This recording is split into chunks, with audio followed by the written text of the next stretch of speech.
ಸಚಿವ ನಾಗೇಂದ್ರ ರಾಜೀನಾಮೆ ಬಹುತೇಕ ಖಚಿತ. ಅಡ್ಡಗೋಡೆ ಮೇಲೆ ದೀಪ ಇಟ್ಟ ಸಿಎಂ ಡಿಕೆಶಿ.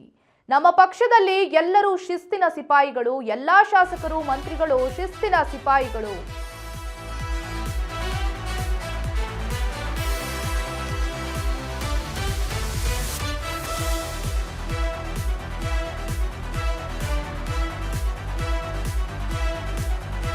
ನಮ್ಮ ಪಕ್ಷದಲ್ಲಿ ಎಲ್ಲರೂ ಶಿಸ್ತಿನ ಸಿಪಾಯಿಗಳು, ಎಲ್ಲಾ ಶಾಸಕರು ಮಂತ್ರಿಗಳು ಶಿಸ್ತಿನಿಂದ ಇದ್ದಾರೆ ಅಂತ ಡಿಕೆ ಶಿವಕುಮಾರ್ ಹೇಳಿಕೆಯನ್ನ ಕೊಟ್ಟಿದ್ದಾರೆ. ಸದ್ಯಕ್ಕೆ ನಾನು ಇಷ್ಟು ಮಾತ್ರ ಹೇಳಬಲ್ಲೆ ಅಂತ ರಿಯಾಕ್ಟ್ ಮಾಡಿದ್ದಾರೆ. ಇನ್ನು ನಾಗೇಂದ್ರ ರಾಜೀನಾಮೆ ಬಗ್ಗೆ ಸಿಎಂ ಇದು ಮೊದಲ ರಿಯಾಕ್ಷನ್ ಮಾಡಿದ್ದಾರೆ.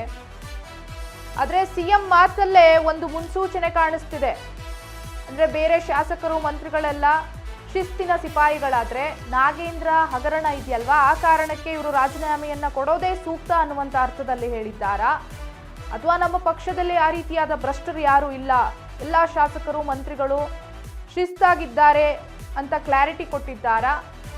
ಇದು ಅಡ್ಡಗೋಡೆ ಮೇಲೆ ದೀಪ ಇಟ್ಟಿರುವ ಹಾಗೆ ಹೇಳಿಕೆಯನ್ನ ಕೊಟ್ಟಿದ್ದಾರೆ. ಇನ್ನು ಬೆಳ್ಳಂಬೆಳಗ್ಗೆ ಕಾಲ್ ಮಾಡಿ ನಾಗೇಂದ್ರ ಡಿಕೆ ಶಿವಕುಮಾರ್ ಅವರಿಗೆ ರಾಜೀನಾಮೆಯನ್ನ ಕೊಡೋದಾಗಿ ಹೇಳಿದ್ರು. All of them are very disciplined soldiers of the party. That's what ಯಾರು ಶಾಸಕರು ಮಂತ್ರಿ ಇರ್ಬೋದು, ಎಲ್ಲರೂ ಕೂಡ ಪಕ್ಷದ ಶಿಸ್ತಿನ ಸಿಪಾಯಿಗಳು.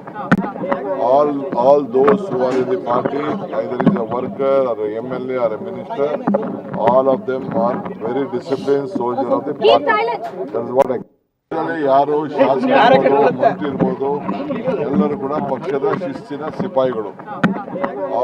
All those who are in the party, either is a worker or a MLA or a minister, all of them are very disciplined soldiers of the party. That's what